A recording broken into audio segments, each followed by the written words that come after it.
کہ گھر جو ہیں وہ جنت نظیر بن جائیں، معاشرے جنت نظیر بن جائیں، اور معاشرے اور گھر وہ اس وقت تک جنت نظیر نہیں بن سکتے، راحت و آرام اور چین اور سکون کی جو جگہیں ہیں وہ نہیں بن سکتی جب تک اہل خانہ کی آپس میں محبت الفت کا سلوک نہ ہو، رحمت کا سلوک نہ ہو، شفقت کا سلوک نہ ہو۔ اور اس میں جو بنیادی یونٹ ہے وہ زوجین ہے۔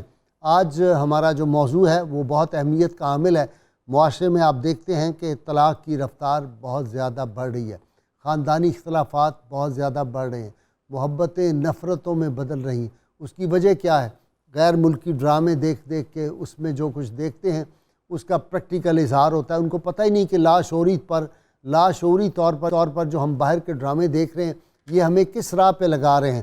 بظاہر ان کو یہ سکھایا جاتا ہے، گھر میں بہویں وہ سمجھتی ہیں کہ جناب یہ ہمارے رائٹس ہیں، ہم اپنے حق کے لیے لڑ رہی ہیں۔ وہ حق نہیں ہوتا، وہ بالکل ناحق کے راستے پہ چلایا جا رہا ہے ان کو جان بوجھ کے۔ یہ جو مغربی میڈیا کی یلغار ہمارے گھروں میں آ گئی ہے اس نے اسلامی معاشرے پہ بھی بہت برے اثرات مرتب کیے ہیں۔ لہٰذا ان حالات میں ہمارا آج کا موضوع انتہائی اہمیت کا حامل ہے۔ زوجین میں صلح کی بابت ثالث اور حکم کے اسلامی احکامات کیا ہیں؟ یعنی جو آدمی صلح کرائے دو گھر کے افراد میں سے یا مختلف افراد میں، اس کے لیے کیا اسلامی احکامات ہیں، اور ثالث کا جو کردار ہے وہ کس طرح ادا کرنا چاہیے۔ ایک حدیث پاک ہے بہت جناب سیدنا ابو درداء رضی اللہ تعالیٰ عنہ بیان فرماتے ہیں کہ انہوں نے اپنی اہلیہ سے کہا کہ اگر مجھے غصہ آئے تو مجھے راضی کرنا، اور اگر تمہیں غصہ آئے گا تو میں تمہیں منا لوں گا، اور اگر ایسا نہ ہوا تو بہت جلد ہمارے درمیان جدائی ہو جائے گی۔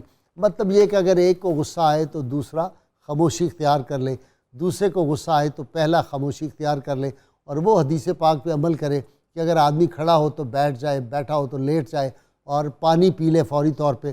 اس سے بھی یہ وقتی طور پہ جو غصہ ہوتا ہے، اور اس کے بارے میں تو کہا کرتا ہوں کہ یہ بات سوچا کریں کہ لڑائی سے حالات بہتر ہوئے ہیں۔ آپس میں جو ایک تنازعات ہوتے ہیں، تنازع کرنے سے یا آپس میں کوئی اختلاف کرنے سے یا آپس میں شکر رنجی سے یا سختی سے اگر تو حالات بہتر ہوں تو پھر ضرور کرنی چاہیے، اگر اس سے حالات بگڑتے ہیں تو پھر بہتر یہ ہے کہ اس سے احتراز کیا جائے۔ اور بعض کو دیکھا ہے کہ لوگوں کو اس بات کا احساس نہیں ہوتا۔ میرے پاس جب لوگ اس طرح کے آتے ہیں تو میں کہتا ہوں بھائی یہ دیکھو کہ تم جب اللہ تعالیٰ کی راہ پہ چل رہے ہو، جب نیکی کے کام کر رہے ہو، تو جو ابلیس سب سے بڑا آپ کا دشمن ہے وہ خاموشی سے دیکھتا رہے، آپ کی ترقی کو برداشت کرے، روحانی ترقی کو، آپ کی نیکیوں کو ٹالریٹ کر دے نیکی کے راستے پہ۔ وہ آ کے سب سے پہلے کام یہ کرتا ہے کہ آپ کے درمیان، آپ کے گھروں میں اختلافات پیدا کرتا ہے۔ اور جب شیطان اپنے چیلوں کو یہ ڈیوٹی دی ہوتی ہے، ایک چیلا آتا ہے وہ کہتا ہے فلاں آدمی کو میں شراب پہ لگا کے آیا ہوں، وہ نہیں خوش ہوتا۔ دوسرے کو کہتا ہے نشے پہ لگا کے آیا ہوں، وہ کہتا ہے میں نہیں خوش ہوتا۔ وہ کہتا ہے میں جوئے پہ لگا کے آیا ہوں، وہ کہتا ہے میں نہیں خوش ہوتا۔ وہ کہتا ہے میں قتل کروا کے آیا ہوں، وہ نہیں خوش ہوتا۔ ایک آتا ہے وہ کہتا ہے میں میاں بیوی میں لڑائی کرا کے آیا ہوں۔ شیطان اس کو تھپکی دیتا ہے، اپنے ساتھ چمٹتا ہے، اپنے سینے سے لگاتا ہے، کہتا ہے سب سے اہم کام تم نے کیا ہے، چونکہ ایک خاندان کا تانا بانا بکھر جاتا ہے۔ اس لیے سید عالمین صلی اللہ علیہ وسلم کا وہ ارشاد گرامی ہمارے سامنے ہونا چاہیے، تم میں سے بہتر وہ ہے جو اپنے اہل خانہ کے لیے بہتر ہے، اور ارشاد فرمایا میں اپنے اہل خانہ کے لیے سب سے بہتر ہوں۔ تو وہ جو حسن اخلاق ہے وہ کس طرح صحابہ کرام کے معاملات اس طرح تھے کہ سیدنا عمر فاروق رضی اللہ تعالیٰ عنہ پر خلیفہ وقت ہیں، جب آپ کے پاس کوئی جھگڑا آتا تھا تو آپ اس کے خاندان کے جو معزز افراد تھے ان کو لوٹا دیتے تھے۔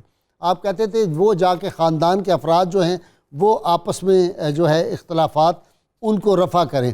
اسی لیے حضرت عقیل بن ابی طالب رضی اللہ تعالیٰ عنہ، ان کی بیوی فاطمہ جو تھی، ان کے درمیان ایک دفعہ کوئی تنازع ہو گیا۔ جناب عثمان کی خدمت میں جب آئے تو انہوں نے شوہر کے خاندان سے عبداللہ بن عباس رضی اللہ تعالیٰ جو حضور صلی اللہ علیہ وسلم کے کزن تھے ان کو بلایا، اور بیوی کے خاندان میں سے حضرت امیر معاویہ کو بلایا، اور ان دونوں کو مقرر کر کے کہا کہ ان دونوں کے اختلافات میاں بیوی کے تم جو ہے حل کرو۔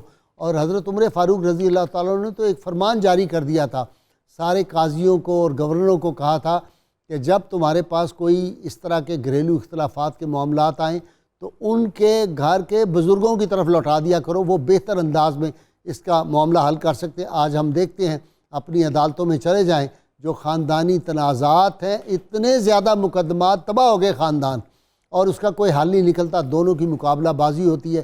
رنجشیں بڑھتی ہیں، عدالتوں میں جانے سے لوگ ان کو خراب کرتے ہیں اور لوگوں کی زندگیاں برباد ہو جاتی ہیں۔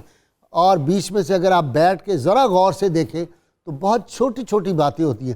تو یہ باہمی اعتماد کو قائم رکھنا بڑا ضروری ہے۔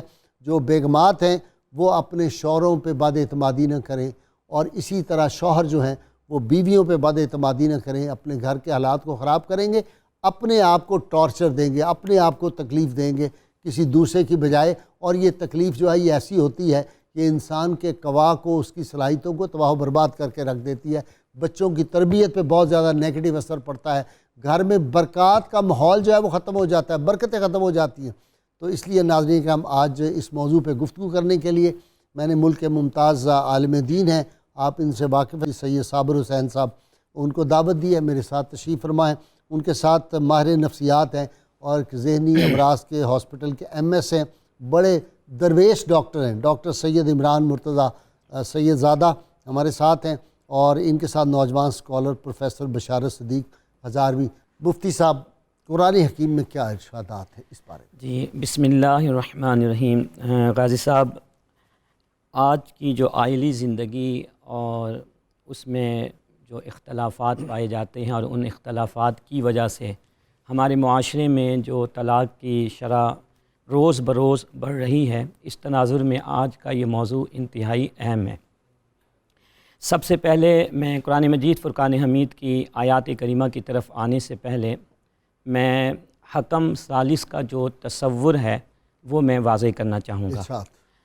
جب دو افراد، خصوصاً جب میاں اور بیوی کے درمیان کسی معاملے میں اختلاف یا تنازع پیدا ہو جاتا ہے اور کسی تیسرے شخص کو اس تنازع کے تصفیے کے لیے مقرر کیا جاتا ہے، جی، تو اس تیسرے شخص کو ثالث، حکم، منصف، پنچ اور انصاف کرنے والا کہا جاتا ہے، اور انگریزی میں اس کے لیے آربیٹریٹر کا لفظ استعمال ہوتا ہے، اور ہمارے ہاں باقاعدہ آربیٹریشن ایکٹ 1940 اور آئلی زندگی آرڈیننس 1961 کے نام سے باقاعدہ قانون بھی موجود ہے۔ ٹھیک۔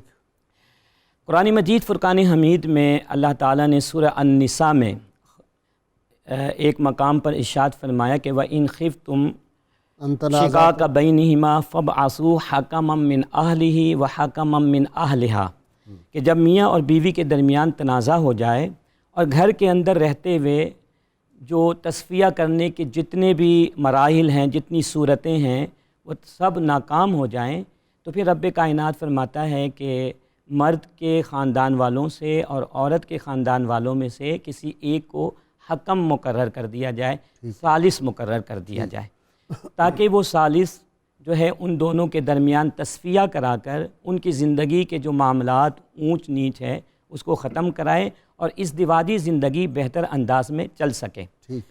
مفسرین کرام اس آیت کریمہ کے تناظر میں اور اس کی تفسیر کے اندر ارشاد فرماتے ہیں کہ اگرچہ یہ خاص طور پر زوجین کے مابین تصفیہ کرانے کے حوالے سے ثالث مقرر کرنے پر یہ آیت کریمہ ہے، لیکن زندگی کے دیگر معاملات میں بھی، چاہے وہ تجارت ہو، زندگی کے اور جو معاملات ہیں، وہاں پر بھی اسلام اس بات کو انکریج کرتا ہے کہ معاملات کو عدالتوں میں لے جانے سے پہلے گھریلو طور پر خاندانی سطح پر اس کو حل کرنے کی کوشش کی جائے، جیسا کہ ابھی آپ نے انٹرو میں بھی فرمایا کہ حضرت عمر فاروق رضی اللہ تعالیٰ عنہ اپنے زمانے خلافت میں باقاعدہ آپ نے انسٹرکشن دی ہوئی تھی تمام حاکمین کو، گورنرز کو، کہ جب کبھی تمہارے پاس میاں بیوی کے تنازع سے متعلق کوئی معاملہ آئے تو قاضی کی عدالت میں لے جانے سے پہلے اس معاملے کو اس کے خاندان والوں کی طرف جو ہے ریفر کر دو، کہ جاؤ اپنے خاندان میں جو لوگ ایسے ہیں جو معاملات کو سمجھتے ہیں، سمجھدار ہیں، ذی علم ہیں، ان سے اس معاملے کا جو ہے تصفیہ کراؤ، اور اگر وہاں سے معاملے کا حل نہیں ہوتا تو پھر قاضی کی عدالت میں آیا جائے۔ اس حوالے سے آپ دیکھیں کہ اس سے بے شمار جو پیچیدگیاں ہیں آئلی زندگی کی وہ ختم ہو جاتی ہے، کہ گھر کا معاملہ گھر ہی میں حل ہو جاتا ہے، دیگر لوگوں کو اس میاں بیوی کے درمیان جو تنازع ہے اس کو بڑھانے کا موقع بھی نہیں ملتا اور پتہ بھی نہیں چلتا، عزت نفس بھی محفوظ ہو جاتی۔ اچھا جی ڈاکٹر صاحب، یہ تنازعات کیوں ہوتے ہیں اور یہ کیوں بڑھ رہے ہیں دن بدن؟ بسم اللہ الرحمن الرحیم۔ سر پہلے تو میں بہت شکر گزار ہوں آپ کا کہ آپ نے بڑا ایک ایسا سینسیٹیو ٹاپک آج سلیکٹ کیا ہے کہ جو گھر گھر کی کہانی ہے، نیچرلی فیملی کی بات ہو رہی ہے، جو یونٹ ہے کسی معاشرے کا. سر تنازعات جو آپ انسانی فطرت ہے سر یہ، اور انسانی فطرت یہ ہے کہ یہ ہم ایک دوسرے سے مقابلہ کرتے ہیں. ہم یہ سمجھتے ہیں کہ ہمارے ساتھ ناانصافی ہو رہی ہے. اچھا میاں بھی یہ سمجھتا ہے، بیوی بھی یہ سمجھتی ہے ناانصافی. جب یہ سوچ پیدا ہو جاتی ہے. اچھا سر جو معاشرے میں جو سب سے زیادہ تبدیلی میں دیکھ رہا ہوں وہ یہ ہے کہ ہم نے اپنے گھر میں اپنے بڑوں کو بڑا سمجھنا چھوڑ دیا. اور گھر کا جو سب سے بڑا ہے وہ امام جس کو کہتے ہیں وہ شوہر ہے. اور شوہر کی رسپیکٹ اگر بیوی نہیں کرتی ہے تو وہی فیملی میں دوسرے لوگ نہیں کرتے ہیں. اچھا آپ ایک اور چیز نوٹ کریں سر، آج کل ہمارے لیے جو بیوی کے لیے یا رشتہ داروں کے لیے امپورٹنٹ ہے وہ سہیلیاں ہیں، دوست ہیں، گھر میں کام کرنے والی ہیں، ہم ان کو امپورٹنس دے رہے ہیں، ان سے ڈسکس کر رہے ہیں. ڈسکس کرنا چاہیے، ڈرائیوروں سے ڈسکس کرتے ہیں سر. ڈرائیوروں سے وہ امپورٹنٹ ہے، ڈرائیوروں سے یہ کہا، انہوں نے یہ کہا ہے، اس نے مجھے یہ سمجھایا ہے. اچھا جو سب سے زیادہ امپورٹنس دینے کی جگہ ہے وہ شوہر ہے اگر فیملی میاں بیوی کی بات کی جائے. اور آپ کو یہ پہلے ہی پتہ ہے کہ سب سے پہلا رشتہ دنیا میں وہ میاں بیوی کا رشتہ ہے، ماں باپ سے بھی پہلے جو رشتہ شروع ہوا تھا. اچھا ایک اور بات جو شروع ہوئی کہ ہم نے گھر کے جو بڑے ہیں ان کو بالکل ہی آبسلیٹ کر دیا اور ان کو یہ کہہ دیا کہ تم جو ہے ہم عقل کل ہیں، تم عقل کل نہیں ہو. صحیح.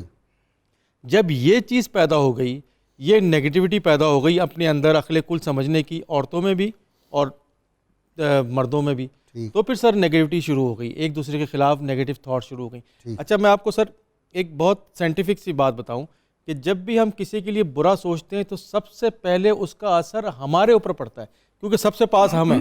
واہ واہ واہ واہ. اس تک تو جائے نہ جائے، فرسٹ سفرر، سب سے پہلے. اچھا بار بار برا سوچ رہے ہیں، بار بار غلط چیزیں اندر بھر رہی ہیں، نیگیٹیوٹی بڑھتی جا رہی ہے، اس سے ہمارے اندر جو طاقت اور انرجی ہے وہ کم ہو جاتی ہے، سوچنے سمجھنے کی صلاحیت کم ہو جاتی ہے. اور جب ہم کسی کے لیے پازیٹیو سوچتے ہیں اور اچھا سوچتے ہیں تو وہ انرجی بھرنے لگتی ہے، وہ روشنی بڑھنے لگتی ہے، تو طاقت آتی ہے، تو ہم اچھا سوچتے ہیں. اچھا جب ہم نیگیٹو سوچ رہے ہوتے ہیں تو پھر ہمارے ایکٹ بھی جو ہے نا وہ ویسے جو ہم وہ کام بھی نیگیٹو کرنا شروع کر دیتے ہیں. اور جب کام نیگیٹو کرنا شروع کر دیتے ہیں تو وہ رزلٹ بھی اس کا نیگیٹو آنا شروع ہو جاتا ہے. تو جو ایک دوسرے کے لیے برائی، اور پھر الٹیمیٹلی جس طرح آپ نے کہا کہ اگر میں تمہارے لیے ایک حدیث آپ نے سنائی کہ تم جو ہے میرے لیے اچھا سوچو گی میں تمہارے لیے اچھا سوچوں گا، ہم میں برداشت ختم ہو گئی سر. میں ایک چھوٹا سا مثال آپ کو ضرور بتاؤں گا کہ ایک فیملی کے بارے میں نے سنا، اور کہ بھئی وہ 50 سال سے بہترین خوبصورت لائف گزار رہے ہیں سر. اچھا تو میری ان سے خاتون سے بات ہوئی کہ میں نے کہا آج کل کے دور میں 50 سال اور آپ کی لڑائی نہیں ہوئی؟ تو انہوں نے کہا جی بہت سمپل سا فارمولہ ہے کہ جب میرے میاں غصہ ہوتے تھے تو میں جو ہوں چپ ہو جاتی تھی، جس طرح آپ نے کہا، لیکن چپ ہونے کے ساتھ ساتھ میری جو باڈی لینگویج ہے اس میں ہتک نہیں ہوتی تھی. واہ جی جو میری اس میں سبحان اللہ، اس میں ہتک نہیں ہوتی تھی، اس میں ایک نرمی اور سننے کا انداز ہوتا تھا. اچھا جب وہ غصہ کر کے چپ ہو جاتے تھے تو پھر اس کے بعد میں جو تھی باہر جاتی تھی اور ان کے لیے کوئی جوس اور کوئی چائے کا انتظام کرتی تھی، اور پھر میں آ کے کہتی تھی کہ بھئی آپ کا غصہ ختم ہو گیا، میں چائے دیتی تھی.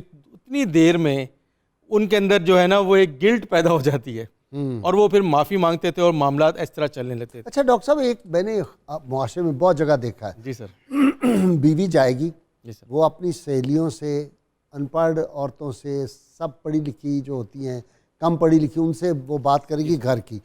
اب ان سے وہ مشورہ کر رہی ہے، ان کو سمجھ رہی ہے میری ہمدرد ہیں، وہ اس کو نیگیٹو باتیں بتائیں گی، اس سے وہ اور بڑھکے گی یا اور حالات خراب ہوں گے. وہ یہ سوچ ہی نہیں رہی کہ میں کن سے مشورے کر رہی ہوں جا. سر اس میں ایک اور بات ہے، کیونکہ ہم ہمیشہ کمفرٹیبل فیل کرتے ہیں اپنے سے نیچے لوگوں کے جن کے اندر کوئی ہماری پوزیشن زیادہ ہوتی ہے. اچھا ٹھیک. کیونکہ وہاں پہ وہ اس کی سن رہی ہو، ہاں میں ہاں ملا رہی کہ واہ بی بی تم تو بہت اچھا کام کر رہی ہے، وہ اس کو ہائی فیل، اس کو جواب دو اس کے منہ پہ. ہاں. اور وہ اچھا وہ جو بندہ سامنے سکھانے والا ہے اس کے اندر بھی کیا ہے، یہ بہت امپورٹنٹ ہے. کیا اس کے اندر خود نیگیٹیوٹی کے منفی خیالات اس کے اندر بھرے ہوئے ہیں، وہ خود بھی گھر میں ظلم کا شکار ہے، مظلوم بنی ہوئی ہے، تو وہی وہ دے گی دوسروں کو. کبھی بھی اسی لیے کہا جاتا ہے کہ اپنے سے دوست جو بناؤ یہ ان کے ساتھ بیٹھو جو آپ سے علم میں، آپ سے ایکسپیرینس میں زیادہ ہوں. جی بشارت آپ کی طرف آ جاتا ہوں. احادیث مصطفیٰ صلی اللہ علیہ وسلم میں کیا؟ بسم اللہ الرحمن الرحیم. غازی صاحب اس مسئلے کو ہم دو حوالوں سے دیکھتے ہیں. ایک تو یہ ہے کہ قرآن مجید فرقان حمید میں بھی اور خود نبی رحمت صلی اللہ علیہ وسلم نے بھی عام مسلمانوں کے درمیان، دو قبیلوں کے درمیان یا دو گروہوں کے درمیان صلح کروانے کی، ثالث بننے کی بڑی فضیلت بیان کی۔ ایک بڑی معروف حدیث ہے، تعظیم رسول صلی اللہ علیہ وسلم کے حوالے سے بیان کی جاتی ہے کہ حضرت سیدنا صدیق اکبر رضی اللہ تعالیٰ عنہ مصلی امامت پر تھے اور حضور صلی اللہ علیہ وسلم جماعت میں تشریف لائے۔ وہاں جو وجہ بیان کی گئی وہ وجہ یہ ہے کہ نبی اکرم صلی اللہ علیہ وسلم کی تاخیر کی وجہ یہ تھی کہ آپ ایک قبیلے کے درمیان صلح کروانے کے لیے صحابہ کرام کو لے کر تشریف لے گئے تھے۔ اسی طرح حضور صلی اللہ علیہ وسلم نے فرمایا کہ نفلی روزوں نمازوں سے بڑھ کر ثواب والی چیز یہ ہے کہ تم فتنے اور فساد کو ختم کر کے دو قبیلوں، گروہوں یا دو آدمیوں کے درمیان صلح کروا دو۔ حضرت امام اوزائی رحمۃ اللہ علیہ کا ایک قول ہے، آپ فرماتے ہیں کہ اللہ تعالیٰ کو وہ قدم بڑے پسند ہیں جو دو مسلمانوں کے درمیان صلح کرنے کے لیے اٹھائے جائیں۔ سبحان اللہ۔ اب ان دو عام مسلمانوں کی یہ بات ہے، زوجین کا مسئلہ اس سے بھی زیادہ عام ہے، اس لیے کہ یہ دو خاندانوں کا مسئلہ ہے۔ بظاہر دو فرد ہیں لیکن ان دو فرد کی تفریق سے دو خاندان ٹوٹیں گے، اور ان دو خاندانوں کے ٹوٹنے سے بچوں پر جو اثر پڑے گا وہ بھی ہمارے سامنے ہے، اور اس کے علاوہ جو دیگر معاشرتی برائیاں ہیں وہ بھی ہمارے سامنے ہیں۔ حکم اور ثالث کے حوالے سے حضرت فاروق اعظم رضی اللہ تعالیٰ عنہ نے اسی طرح دو آدمیوں کو حکم بنا کر ثالث بنا کر بھیجا۔ قرآن مجید میں سورہ نساء کی آیت نمبر 35 ہے جس کے اندر یہ ارشاد فرمایا گیا کہ جب وہ دونوں ثالث بنیں گے اور ان دونوں کا ارادہ اصلاح کا ہو کہ دونوں میاں بیوی کے درمیان صلح ہو جائے تو وہ صلح ہو جائے گی۔ اب جب وہ دونوں گئے واپس آئے، انہوں نے حضرت امیر المومنین فاروق اعظم رضی اللہ تعالیٰ عنہ سے عرض کیا کہ صلح تو نہیں ہو رہی۔ آپ نے فرمایا کہ تمہاری بات غلط ہو سکتی ہے، قرآن غلط نہیں ہو سکتا، اگر تمہاری نیت صلح کروانے کی ہے تو صلح ہو جائے گی، تم واپس جاؤ۔ اب اس میں قرآن کی اس آیت کی تفسیر میں یہ بھی لکھا کہ وہاں دونوں سے مراد ثالث نہیں بلکہ میاں بیوی مراد ہیں، کہ اگر ان کا ارادہ صلح کا ہوگا تو صلح ہو جائے گی۔ اب وہ دونوں آدمی واپس گئے، انہوں نے دوبارہ کوشش کی تو وہ خاندان ٹوٹنے سے بچ گیا اور میاں بیوی میں صلح ہو گئی۔ اب یہ بات بھی اہم ہے کہ حکم اور ثالث کون بن سکتا ہے؟ کیا ہر آدمی کو ثالث بنایا جائے یا حکم بنایا جائے؟ حضرت مولا کائنات علی المرتضیٰ شیر خدا رضی اللہ تعالیٰ عنہ نے جب دو آدمیوں کو حکم بنا کر بھیجا تو آپ نے ان سے پوچھا، فرمایا تم جانتے ہو تم نے کرنا کیا ہے؟ تو عرض کیا کہ آپ فرمائیں، تو آپ نے فرمایا کہ اگر تو وہ ساتھ رہنا چاہتے ہیں تو ان کے درمیان صلح کرواؤ، اور اگر ان کی صلح کی کوئی صورت نہیں تو ان کے درمیان تفریق کی تم رائے دے دو۔ حضرت مولا کائنات کی اس قول کی روشنی میں فقہاء نے یہ بات بیان کی کہ حکم اور ثالث کے لیے پہلی بنیادی شرط یہ ہے کہ وہ عاقل ہو، عقل اور شعور رکھتا ہو، ایسا نہ ہو کہ وہ بات بنانے کی بجائے مزید بگاڑ کر آ جائے اور وہ خاندانوں کے لیے تباہ۔ اور دوسری بات یہ فرمائی کہ عادل ہو، عدل کرے، دونوں طرف سے اسباب کو سنے کہ اس جھگڑے کے اسباب صحیح کیا ہیں۔ فیصلہ کرے۔ جی، دوسرا یہ ہے کہ فیصلہ کرنے کی اہلیت رکھتا ہو، اسباب کو سننے کے بعد فیصلہ کر سکے۔ اور چوتھی شرط یہ ہے کہ ان ثالث اور حکم پر دونوں فریقین راضی بھی ہوں، اور ثالث بنانے پر تب اس کے فیصلے کو وہ قبول کریں گے۔ اب پھر یہ بات بھی محدثین نے لکھی کہ جو میاں بیوی کے درمیان اختلاف ہیں وہ بعض طور پر فطری ہوتے ہیں، بعض دفعہ غیر فطری ہیں۔ فطری اختلاف سے مراد کہ ان کا مزاج نہیں ملتا، تو یہ ایک فطری چیز ہے کہ ہر انسان کا مزاج مختلف ہے اور ان کے مزاج میں ہم آہنگی نہیں ہے۔ غیر فطری اختلاف سے وہ مراد جس کی طرف ڈاکٹر صاحب نے بھی اور آپ نے بھی اشارہ کیا کہ شیطان جو ان کے دل میں وسوسے ڈالتا ہے، جب وہ باہر سے جا کر جب لوگوں سے رائے مانگتے ہیں کہ مجھے کیا کرنا چاہیے، تو یہ غیر فطری اختلاف ان لوگوں کی طرف سے پیدا کیا جاتا ہے۔ اس صورت کے اندر جو گھر کا سربراہ ہے اس کی ذمہ داری بہت زیادہ عام ہو جاتی ہے کہ اس نے اس معاملے کو ہینڈل کرنا ہے۔ اس لیے حضور نبی رحمت صلی اللہ علیہ وسلم کے پاس جب حضرت حبیبہ رضی اللہ تعالیٰ عنہ آئیں حضرت ثابت بن قیس رضی اللہ تعالیٰ عنہ کے حوالے سے کہ میں ان کے ساتھ نہیں رہنا چاہتی تو آپ ہمارے درمیان تفریق کروا دیں، اور انہوں نے یہ بات کہی کہ مجھے ان کی عادات بھی پسند ہیں اور یہ دیندار بھی ہیں، اخلاق بھی اچھے ہیں، لیکن حضور میں اسلام کے اندر کفر کرنے کو ناپسند کرتی ہوں، یعنی ناشکری، کہ میں زبان سے ان کو اچھا کہوں لیکن دل سے میں ان کو پسند نہ کروں۔ تو نبی اکرم صلی اللہ علیہ وسلم نے فرمایا کہ کیا آپ وہ باغ جو انہوں نے آپ کو دیا تھا واپس کرنے پر راضی ہیں؟ تو انہوں نے عرض کیا کہ وہ باغ میں واپس کر دوں گی۔ تو نبی علیہ السلام نے حضرت ثابت رضی اللہ تعالیٰ عنہ کو بلا کر فرمایا کہ وہ باغ آپ ان سے واپس لے لیں اور ان کو ایک طلاق دے دیں، کیونکہ کل جب عورت کی جذبات ٹھنڈے ہوں گے اور وہ بات کو سمجھنے کے قریب آئے گی تو ہو سکتا ہے وہ رجوع کا فیصلہ کر لے۔ تو حکم اور ثالث جب فیصلہ کرنے کے اہل ہوں گے تو یقیناً میاں بیوی کے درمیان وہ صلح ہو جائے گی۔ غیر فطری اسباب تو ختم بھی کیے جا سکتے ہیں، فطری اسباب مزاج کا جو مسئلہ ہے اس کو کم تو کیا جا سکتا ہے، ختم نہیں کیا جا سکتا، لیکن وہ کم کیے جا سکتے ہیں جب وہ کم ہوں گے تو یہ دونوں کے درمیان صلح. آپ فرما رہے تھے کچھ. جی سر، میں جو بتا رہا تھا کہ ہم جس طرح کے میسیجز دیتے ہیں، جس طرح کی ہم بات کرتے ہیں لوگوں سے، اسی سے وہ اثر پڑتا ہے. ادروائز تو ہم یہ سمجھتے ہیں کہ نظر لگ گئی ہے یا کچھ ہو گیا ہے یا یہ ہم نے اس کے لیے بدخوئی کی ہے تو اس وجہ سے یہ فیل ہو گیا. نہیں تو ہمارے میسیجز جو ہیں، جس طرح ایک چھوٹا سا بچہ گلاس لے کے کہیں آ رہا ہوتا ہے تو ہم اس کو کہہ رہے ہوتے ہیں گر جاؤ گے گر جاؤ گے گر جاؤ گے، وہ گر جاتا ہے. اسی طرح سے شادی اور بیاہ کے معاملات میں بھی ہم یہ کہتے ہیں ہاں یہ ٹوٹ جائے گی. اچھا، بڑی ہمارے گھروں بڑی خواتین جو ہوتی ہیں وہ تقریباً اللہ میاں کے برابر ہی اپنے آپ کو سمجھتی ہیں کہ میں سر نہیں یہ شادی نہیں چل سکتی، ایسی گارنٹی دے رہی ہوتی ہے. نہ یہ لڑکی بسے گی ہی نہیں، دیکھ لینا یہ ہوگا ہی ایسا. اچھا، اب جب یہ میسج آپ دے رہے ہیں تو الٹیمیٹلی اس سامنے والا جو ہے نا اس کو ریسیو کر رہا ہے اس طرح کی بات کو، تو پھر وہ عمل بھی ایسے کرنا شروع کر دیتا ہے. ٹھیک نتیجتاً. اچھا سر، ایک اور میں چھوٹی سی مثال، سادہ سی مثال دینا چاہتا ہوں.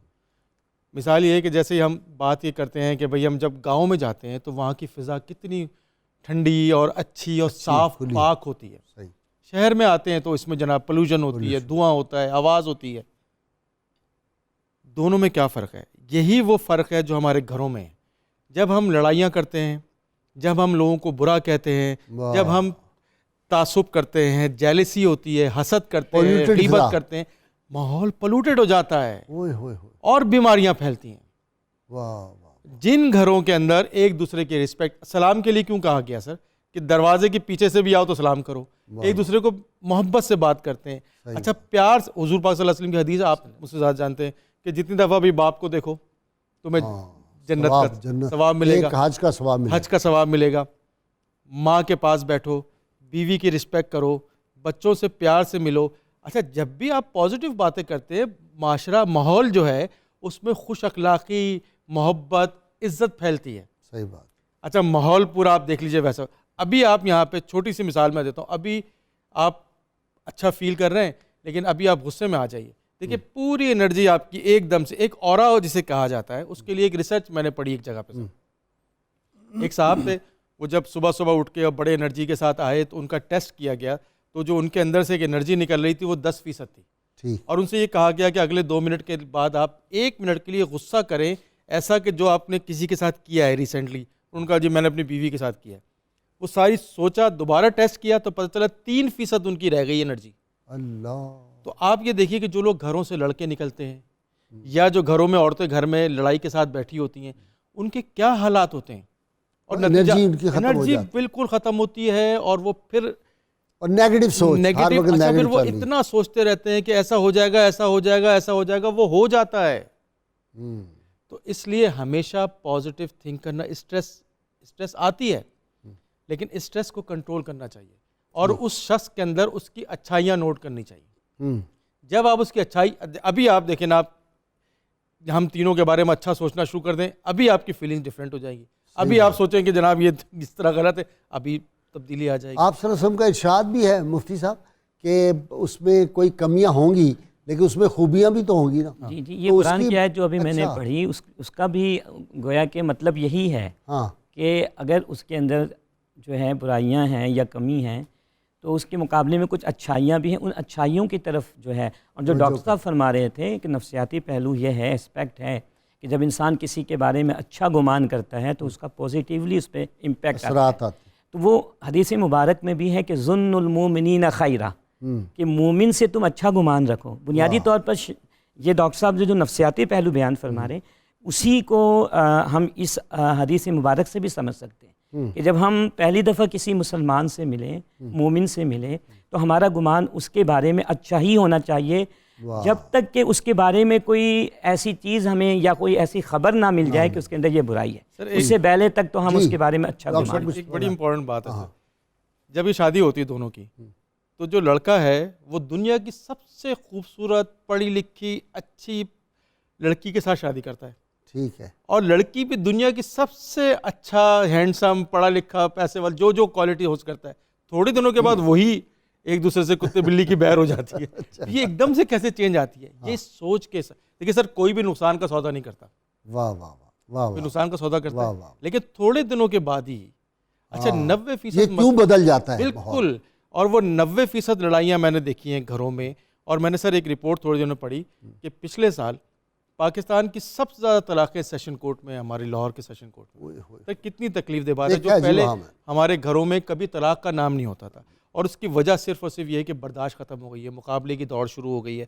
زیادہ ڈاکٹر صاحب یہ ہوتا ہے اس میں بہت زیادہ، میں نے عمل دخل یہ بھی دیکھا ہے کہ مثلا پیرنٹس ہیں، دولہے کے جو رشتہ دار ہیں، مائیں جو دلہن کی پیچھے بیٹھی ہوئی ہیں، جو اس کی بہو کی، وہ موبائل فون وہ ذرا سی بات ہوتی ہے اپنی ماں کو بتاتی ہے، وہ کہتی تم ڈٹ جاؤ، تم منہ پہ جواب دو، تم ایسے کرو، ہاں میں تمہارے ساتھ ہوں، تم کوئی لاوارث ہو، تم واپس اپنے گھر آ جاؤ. یہ ماں اگر یہ کہے کہ بھائی تم نے وہیں رہنا ہے، تمہارا اپنا گھر ہے، خبردار ان کے بارے میں کوئی نیگیٹو بات. سر میں ایک مثال، بہت زبردست مثال میری زندگی کی مثال ہے، میں دینا چاہتا ہوں کہ ہمارے ساتھ ایک ڈاکٹر صاحبہ کام کرتی تھیں. ان کی سالی کی شادی ہو گئی، ماسٹرز اس نے کیا ہوا تھا، بہت پڑھی لکھی لڑکی تھی، ایک فوجی کے ساتھ جو کشمیر میں رہتا تھا. شادی ہو گئی، اچھا فوجی اس کو لڑکی کو اپنے گھر چھوڑ کے چلا گیا بارڈر پہ کہیں. تھوڑی دیر بعد لڑکی کا فون آیا کہ جی میں تو کہاں آپ نے مجھے پھنسا دیا، میں بڑے شہر کے رہنے والی، یہاں ایک پہاڑ کے اوپر کچن ہے، ایک پہاڑ پہ باتھ روم ہے، ایک پہاڑ پہ بیڈ روم ہے. اچھا میں تو جی واپس آ رہی ہوں. تو ماں نے کہا کہ بیٹا کھڑکی سے کیا نظر آ رہا ہے؟ کہتی کھائی. کہتے کود جانا، واپس نہ آنا. واہ واہ واہ. ایک میسج دیا سر. آج 3 بچے، بہترین لائف ہے. اب وہ جس طرح فوجیوں کا ٹرانسفر ہوتا ہے سر، یہ میسج اگر مائیں ایک دفعہ دے دیں، سبحان اللہ سر گھر نہیں ٹوٹنا، کہ واپسی کا راستہ ہے کوئی نہیں. ابھی ہمارے یہاں جو طلاق کے مسائل، انٹرپشن، کہ ہمارے یہاں جو طلاق کے مسائل دارالفتہ میں آتے ہیں، ان میں میں سمجھتا ہوں کہ 70 to 80% جو طلاقیں ہو رہی ہیں معاشرے کے اندر، اس کے پیچھے جو وجہ ہے وہ ماں ہوتی ہے. ماں سمجھانے کی بجائے بیٹی کو اور حوصلہ دیتی ہے اور اس پہ تیل ڈالتی ہے. جی، یہ میں نے دیکھا ہے. ہماری جو مائیں ہیں، بہنیں ہیں، ان کو اس حوالے سے اپنے معاملات پہ غور و فکر کرنے کی ضرورت ہے. بالکل. اگر اونچ نیچ ہو تو بیٹی کو سمجھائیں. ہاں شریعت نے بہرحال طلاق کی ایک صورت تو بتائی ہوئی ہے، لیکن وہ تو ہاں جی الٹیمیٹ ہے، لاسٹ ریزورٹ اور ناپسندیدہ ہے شریعت کے نزدیک. جائز ہے جو ہے اسے استعمال جائز ہے لیکن ناپسندیدہ، لاسٹ ریزورٹ کے طور پہ آپ اسے استعمال کر سکتے ہیں. جی صاحب، نبی علیہ السلام نے خطبہ حجۃ الوداع کے موقع پر ارشاد فرمایا کہ اے مسلمانوں اپنی بیویوں سے بدگمانی نہ کرنا. اور اس کے بعد وہ حدیث جس کی طرف آپ نے اشارہ کیا کہ کوئی مومن مرد اپنی مومنہ بیوی سے نفرت نہ کرے، اگر اس کے اندر خامیاں ہیں تو خامیوں کی بجائے خوبیوں کی طرف نظر کرے، تو وہ گھر ٹوٹنے سے بچ جائے گا.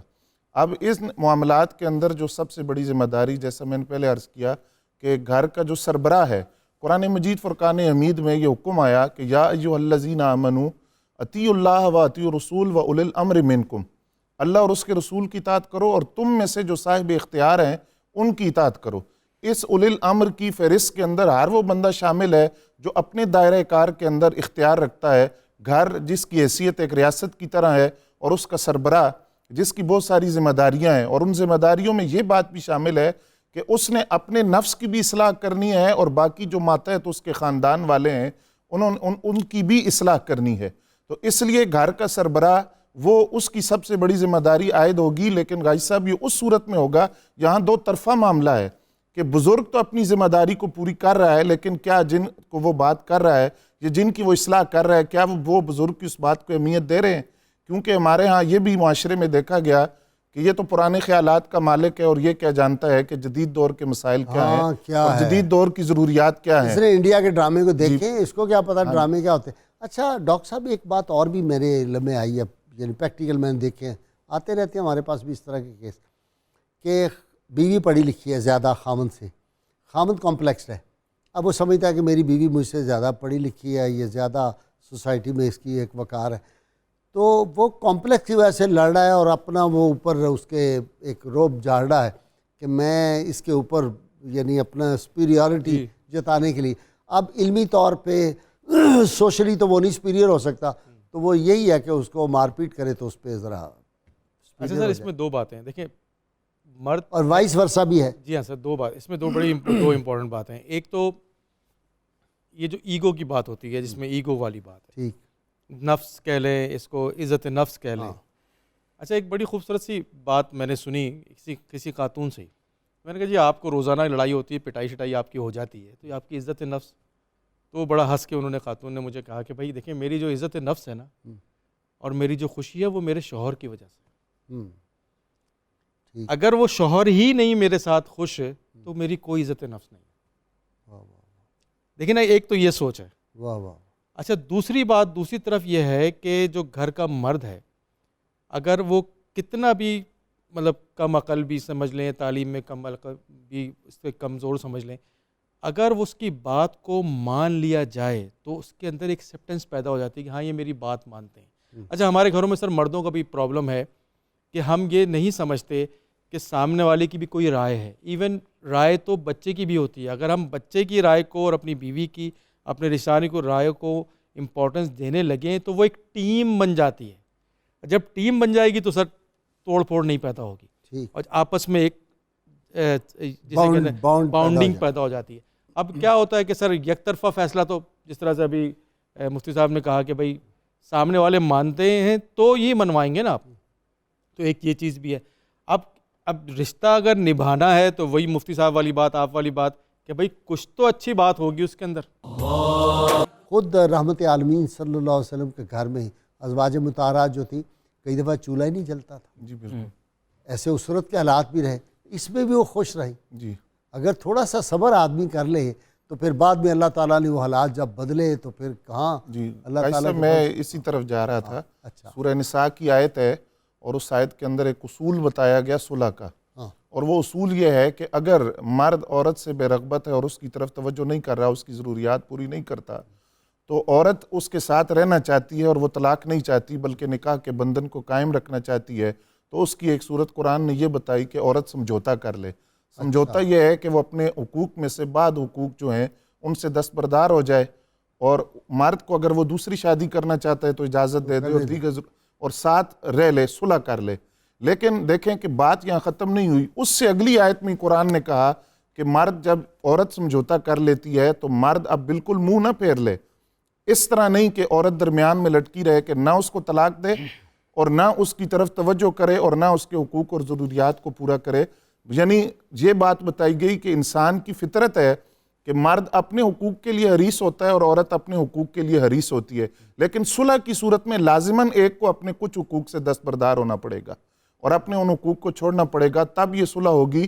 لیکن حقوق سے دستبردار ہونے کی صورت میں بھی دونوں کو ایک دوسرے کی ضروریات کا خیال کرنا پڑے گا. لیکن ہمارے معاشرے میں چونکہ ہندو معاشرہ رہا ہے، پہلے اثرات ہیں، یہاں دوسری شادی کو اتنا برا سمجھا جاتا ہے.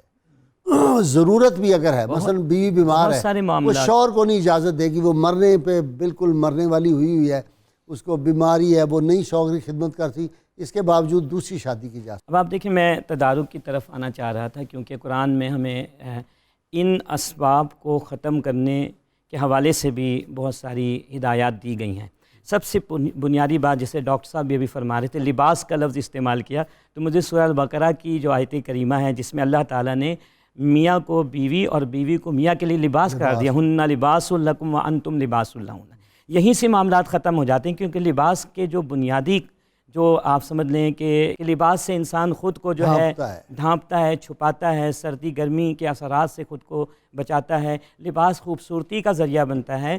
گویا کہ گھر کی بات آپ نے باہر نہیں کرنا. تو یہ ہے. دوسرا آپ دیکھیں کہ حضرت ام المومنین عائشہ صدیقہ رضی اللہ تعالی عنہا نے خاص طور پر یہاں پر یہ بات ارشاد فرمائی کہ اپنی خواتین کو سورہ النساء اور سورہ النور کی تعلیم دو، کیونکہ یہ دو صورتیں ایسی ہیں کہ جن میں خاص طور پر اللہ تعالیٰ نے خواتین، عورتوں اور میاں بیوی کے حقوق سے متعلق احکام بیان کیے ہیں جو ازدواجی زندگی اور آئلی زندگی سے متعلق ہیں.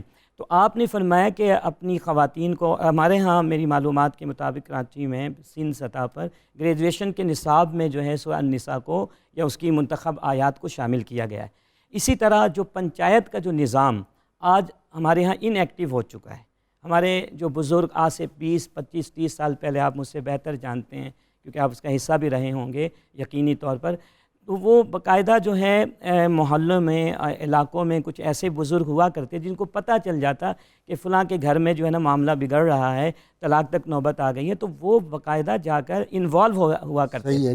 اس حوالے سے امام احمد رضا خان فاضل بریلی رحمۃ اللہ علیہ سے ایک سوال کیا گیا، 1912 کی یہ بات ہے، ان سے کسی نے یہ سوال کیا، اس وقت بڑے مسائل تھے مسلمانوں کے حوالے سے، آج بھی ہیں لیکن اس وقت اس طرح کے مسائل اور ابھرے ہوئے تھے، تو انہوں نے کہا کہ مسلمانوں کی جو ذبح و حالی کے اسباب کیا ہیں اور ان اسباب کو ختم کرنے کے طریقے کیا ہیں. تو آپ نے باقاعدہ ایک فتویٰ تحریر فرمایا، تفصیلی فتویٰ، جس کا نام ہے تدبیر فلاح و نجات و اصلاح، اور یہ فتاوی رضویہ کی جلد نمبر 12 میں یہ فتویٰ موجود ہے، اور میں سمجھتا ہوں اس کو پڑھنے کی ضرورت ہے دوبارہ سے.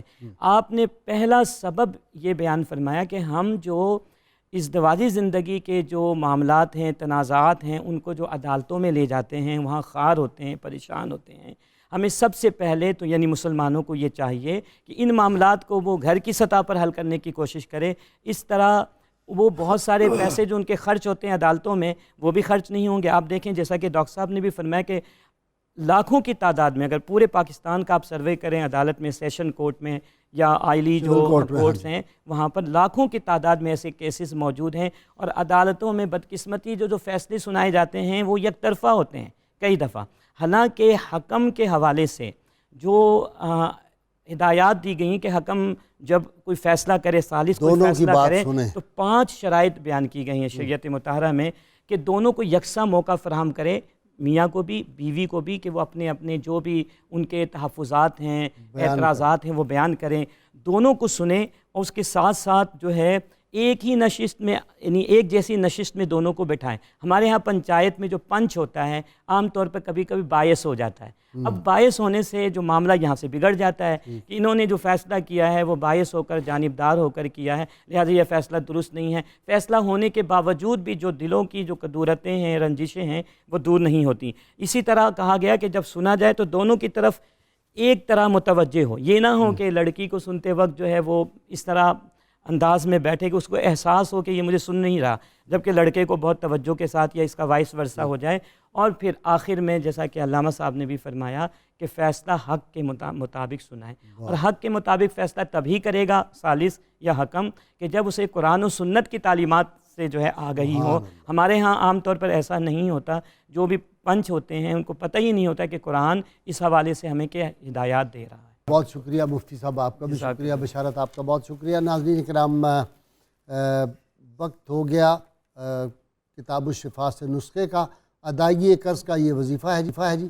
جو شخص 41 دن تک روزانہ 11 مرتبہ اللہم اکفنی بحلالک عن حرامک واغننی بفضلک عمن سواک کا ورد کرتا رہے تو اللہ تعالیٰ اس کے لیے ادائیگی قرض کے اسباب پیدا فرما دیتا ہے. شرط یہ ہے کم از کم 11 مرتبہ کوئی بھی درود پاک جو آپ کو آتا ہو وہ ضرور پڑھیں. سیدنا علی المرتضیٰ شیر خدا کرم اللہ وجہ الکریم فرماتے ہیں پیٹ بھر کر کھانے سے اجتناب کرو، کیونکہ جو شخص پیٹ بھر کر کھاتا ہے وہ امراض میں مبتلا ہوتا ہے اور برے خواب دیکھتا ہے. ناظرین کرام، اللہ کریم سے دعا ہے اللہ تعالی ہمیں حضور رحمت عالمین صلی اللہ علیہ وسلم کی غیر مشروط محبت اور وفاداری نصیب فرمائے.